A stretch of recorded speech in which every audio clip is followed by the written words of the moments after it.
सपने उनके मरते नहीं जो सपने देखना छोड़ते नहीं। सपने इतने करीब से आदमी कब देखता है, जब उसमें पूरी तरह से जान लगा देता है, और जान तभी लगाता है जब सपने उसे लगते हैं कि मैं साकार कर सकता हूँ। कभी कभी सपने असंभव लगते हैं, लेकिन जी हाँ दोस्तों, जिसने सपना देखा है वो ज़रूर पूरा कर लेता है। आज मैं ऐसे ही एक शख्स की बात बताने वाला हूँ जिन्होंने अपना जीवन एक बैलगाड़ी से सफ़र किया और लोगों को हवाई जहाज में यात्रा करवाना शुरू किया, वो भी बहुत सस्ते से सस्ते दामों में। आप सोच नहीं सकते हैं कि वह इंसान मात्र 1 रुपये में 22 लाख लोगों का सफ़र करा दिया। जी हाँ दोस्तों, आज मैं ऐसे ही इंसान की बातें कर रहा हूँ जिनका नाम GR गोपीनाथन है। वो एक कर्नाटक के एक छोटे से ग्राम गोरूर में रहने वाले हैं, जिन्होंने ऐसा सपना देखा था। तो आइए इस इंस्पिरेशंस जर्नी को समझने की कोशिश करते हैं, कैसे एक इंसान एक छोटे से गांव से होकर करके उस आयाम तक पहुंच पाता है जो लाखों करोड़ों युवाओं के लिए एक इंस्पिरेशंस है। तो उनको हम समझने की कोशिश करते हैं और हमारे साथ ऐसे ही एंड तक बने रहें, जिससे इस कहानी में पूरी तरह से रोमांच आ जाए और आपके रोंगटे खड़े हो जाएं कि आप भी अगर सपने देखते हैं तो वो पूरा करेंगे। तो ऐसे ही हमारे साथ बने रहिए और देखने की कोशिश करिए। जय श्री कृष्णा। लोग अक्सर हमेशा सोचते हैं कि सपने तो होते ही हैं, सपने तो बड़े ही होते हैं, सपने कभी कभी असंभव लगते हैं, लेकिन क्या वो पूरा हो सकता है? GR गोपीनाथन, उनका जन्म मात्र एक छोटे से गांव में हुआ था, जिनके पिता एक स्कूल के टीचर थे और खेती बाड़ी करते थे। माँ एक गृहिणी थी।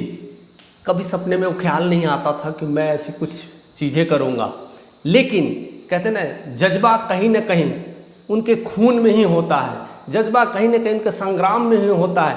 लेकिन लाइफ में ऐसी अवहेलना होती है, लाइफ में ऐसी प्रॉब्लम्स होती है, तो कभी कभी वो असंभव कार्य लगता है। उन्होंने अपनी पढ़ाई लिखाई शुरू की और वहाँ से उन्होंने बीजापुर सैनिक स्कूल में एडमिशन्स लिया और वहाँ से पढ़ाई करने के बाद सीधा NDA का एग्ज़ाम क्रैक किया और सीधा IIM में देहरादून से ग्रेजुएट हो गए और वहाँ से उन्होंने इंडियन आर्मी ज्वाइन किया। देखिए लाइफ कितनी ट्रांसफॉर्मेशंस होती है। और इंडियन आर्मी ज्वाइन करने के बाद जब 1971-72 में बांग्लादेश के साथ लड़ाई हुआ था, तो वहाँ पर भी वो शिरकत हुए थे और मात्र 28 साल की उम्र में उन्होंने रिटायरमेंट ले लिया एज ए कैप्टन्स। और वहाँ पर बहुत सारी सेवाएं की, बहुत सारी चीज़ों को समझा और जाना, और वहाँ से आकर के अपनी घर की लाइफ में अपने फिर वही गांव में रहने लगे। वही दिनचर्या, वही सारे लोगों को देखना करना, कभी कभी खींचा तानी तू मैं सब कुछ होता था। लगता था कि जीवन ऐसा ही हो गया, अब नीरस हो गया, घर में खेती बाड़ी करना, यही सब। जैसे कि पहले आर्मीज लोग रिटायर कर करके अब वही काम करते थे, आज भी आर्मी लोग रिटायर करने के बाद अपने घर में रह करके खेती बाड़ी या छोटे बहुत दुकान राशन की चीज़ें करते थे। अब ये सब सारी चीज़ें चलती थी और उस समय उनकी शादी ब्याह की भी बातें चलती थी, लेकिन ज़्यादा कुछ था नहीं, ज़्यादा कुछ पढ़े लिखे तो थे, लेकिन उस तरह का हाईली डिमांडेबल काम नहीं था, तो कई सारे रिश्ते अच्छे नहीं आ पा रहे थे। इसको लेकर के भी चीज़ें चल रही थी और सब कुछ इन आयामों के बावजूद उनके मन में एक ख्याल आया कि लाइफ में कुछ अलग होना चाहिए, लाइफ में कुछ बदलाव होना चाहिए। और वहाँ पर से उन्होंने आकर करके अपने दोस्तों की मदद से उन्होंने सिल्क का बिजनेस शुरू किया। कुछ अच्छा करना चाहते थे, कुछ बड़ा करना चाहते थे और हर कोई करना चाहता था। सिल्क का बिजनेस किया, शायद वो सक्सेसफुल नहीं हो पाया। उन्होंने पोल्ट्री फार्म शुरू किया, वो भी ज़्यादा सक्सेसफुल नहीं हुआ। फिर उन्होंने हॉस्पिटलिटी में काम करना शुरू किया। ऐसे ऐसे कर कर के बहुत सारे बिजनेस को ट्राई करना शुरू कर दिया। देखिए कितनी सारी संघर्ष होती है, इंसान वहाँ तक नहीं सोच पाता, बट संघर्ष बहुत होती है। छोटे छोटे दोस्तों की मदद से छोटे छोटे फॉर्म्स स्टार्टअप शुरू करना शुरू किया, लेकिन कहीं ना कहीं उन्हें वो सफलता नहीं मिल रही थी और चीज़ें समझ में भी नहीं आ रहा था क्या करना नहीं करना है। उम्र भी बढ़ती जा रही थी, 28 से लेकर के 30, 32, 35 साल हो रहे थे। अब उन्हें लगा कि कुछ करना है, कुछ नया करना है, तो उन्हें कुछ समझ में नहीं आ रहा था। सन 2000 की बात है दोस्त, वो अपनी वैकेशंस मनाने के लिए US चले गए थे। अब देखिए कहानी कैसे मोड़ लेती है। अब 2000 में उन्होंने छुट्टी मनाने के लिए USA चले गए थे और वहाँ पर जब वो घूम रहे थे तो वहाँ पर एक फिनिक्स एयरपोर्ट है, एक छोटा सा एयरपोर्ट है जिसको कहते हैं ना लोकल एयरपोर्ट्स कहते हैं, वहाँ गए तो उन्होंने देखा कि यहाँ पर इतनी सारी हवाई जहाज़ उड़ानें भर रही है और छोटे छोटे जितने भी यूएस में आसपास की शहरें हैं वहाँ पर लोगों को छोड़ रही है और वहाँ पर डे ये 1 लाख लोग आराम से ट्रैवलिंग कर रहे हैं। लेकिन उस समय इंडिया की हालत ऐसी थी कि मात्र 20 से 30 हज़ार लोग भी भेज दे तो बहुत कुछ हो सकते थे, लेकिन उतना भी नहीं था। तो मन में ख्याल आया, लगा कि ये चीज़ें इंडिया में भी होना चाहिए, क्योंकि यूएसए में कमर्शियल फ़्लाइट उस समय 40,000 हुआ करती थी और इंडिया में केवल 420 फ्लाइट कमर्शियल फ़्लाइट्स। बताइए कितनी रेशियो से, 10 टाइम्स से भी कम। बताइए इतनी सारी फ़्लाइट्स और इतनी सारी उड़ानें भरती थी और इंडिया में केवल 420। तो उन्हें लगा कि अब मैं इंडिया में ऐसी कोई मैप में जगह नहीं होगा जहाँ पर मैं एयरलाइंस को ना भेज पाऊँ, जहाँ पर मैं अपनी हवाई जहाज़ की उड़ानें ना कर पाऊँ। तब उन्होंने वहाँ से इंस्पिरेशंस लिया और जीवन में एक नया काम शुरू कर दिया, यानी एविएशन के सेक्टर में उन्होंने अपना पड़ाव रख दिया। और मात्र 2000 में उन्होंने वो ड्रीम देखा था, वो सपने देखे थे, वो सारे बदलाव देखे थे, वो सारे दिमाग में लेकर के यूएस से इंडिया जब लौटे तो मात्र 3 साल के अंदर उन्होंने पहला एयर डेकन के नाम से एक कंपनी स्टार्ट कर दिया और उन्होंने मात्र 48 सीट वाला, कहते हैं ना 48 सीट वाला ट्रैवलिंग के लिए उन्होंने यह चार्टर प्लेन के रूप में वो शुरू किया और उड़ान भरने के लिए कोशिश किया। और सबसे बड़ी मज़ेदार बात है कि जो उड़ान हुई थी बेंगलुरु से लेकर के बेंगलुरु से लेकर के ये कलकत्ता तक हुई थी और उड़ानें इतनी इंस्पायरिंग थी, इतनी चीज़ें थी और सबसे बड़ी बात है कि इतनी सस्ती थी। लोग सोच नहीं सकते थे कि उड़ान उस समय कितनी महंगी हुआ करती। उस समय लोग अमीर के लोग जाया करते थे, बहुत सारे बिजनेसमैन वैसे लोग ट्रैवल करते थे। लेकिन जी.आर. गोपीनाथन ने वो सारे इक्वेशंस को बदल के रख दिया, और सारे रणनीतियों को बदल के रख दिया।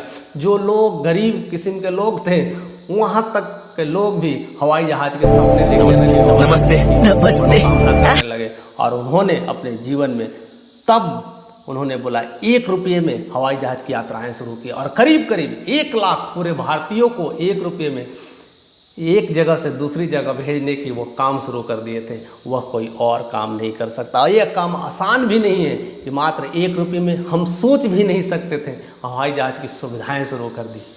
2000 की बात है दोस्तों, 2003 2007 तक बातें हैं। ये सब सारी चीज़ें चलती रही और धीरे धीरे उन्होंने एविएशन के सेक्टर में धीरे धीरे बढ़ना शुरू किया और देखते ही देखते उनकी फ़्लाइट्स धीरे धीरे बढ़ते गई और देखते देखते 40 से 45 फ्लाइट्स उन्होंने स्टार्ट कर दिया और हर जगह भारत के कोने में उन्होंने अपना जगह स्थापित कर दिया, धीरे धीरे सेटअप स्थापित कर दिया।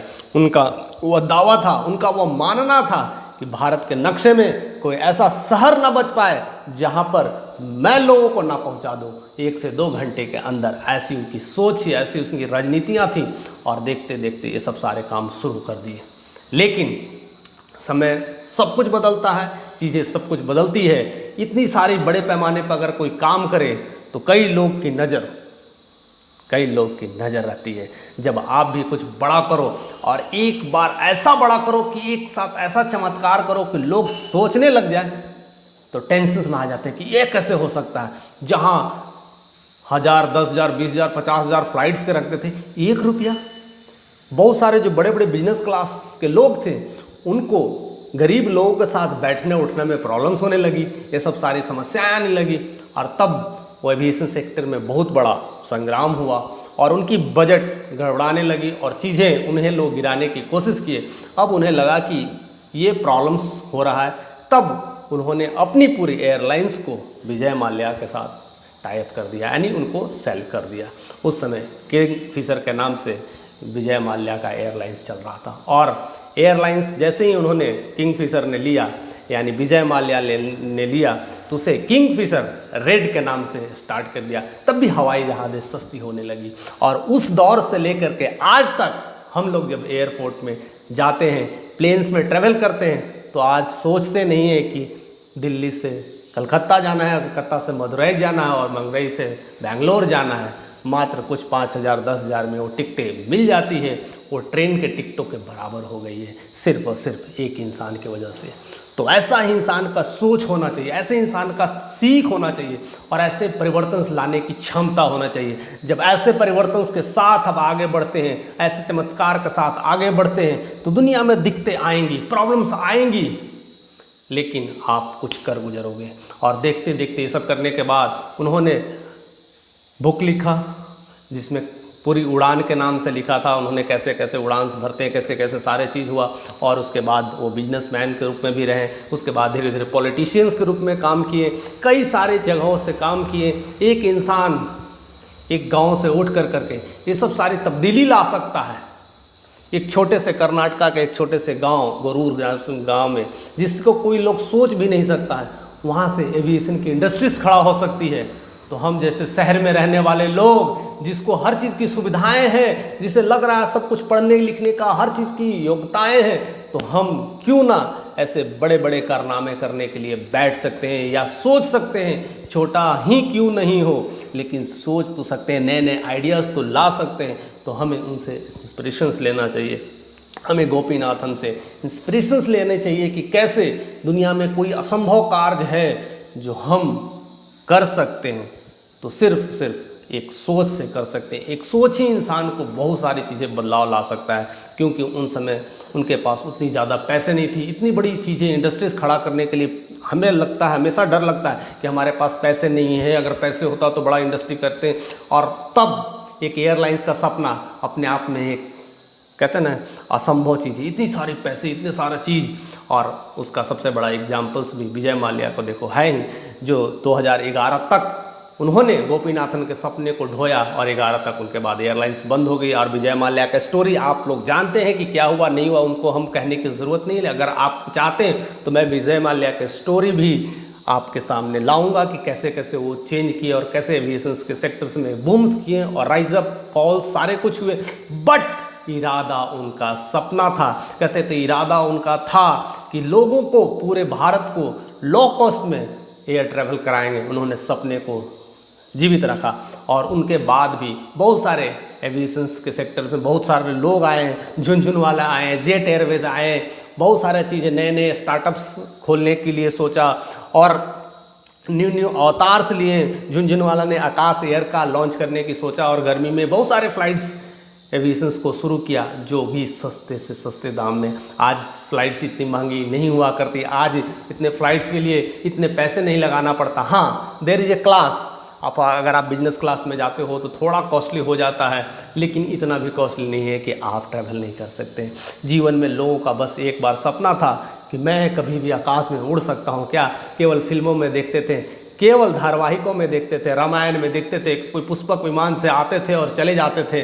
रावण पुष्पक विमान से आता था और सीधे कर लेता था, लेकिन वह सपना सच कर दिखाया। पूरे भारतवासियों में एक गरीब इंसान से लेकर के किसी भी रूप में, किसी भी फॉर्म में हो, और हवाई जहाज ट्रैवल किया और अपने आप को पूरी तरह से आनंद में परिवर्तित किया। और वो सपना सिर्फ GR गोपीनाथन ने पूरा कर दिखाया। तो ऐसे ही लोग हमारे देश में भरे पड़े हैं और ऐसे ही लोग हमारे देश में और होने चाहिए, ऐसे इंस्पिरेशंस के साथ होने चाहिए जो नए नए बदलाव लाए और हम जैसे युवाओं को प्रेरित करते रहें, जिससे हम भी एक नए आयाम और सपने के साथ बढ़ते रहें। तो ऐसे हमारे साथ बने रहिए, इस तरह के स्टोरी लाते रहेंगे जो इंस्पायर करते रहेंगे आपको भी और हमें भी, और ऐसे ऐसे नए कार्य को करते रहेंगे हमारे साथ। यहीं बने रहने के लिए आपका तहे दिल से शुक्रिया। जय श्री कृष्ण।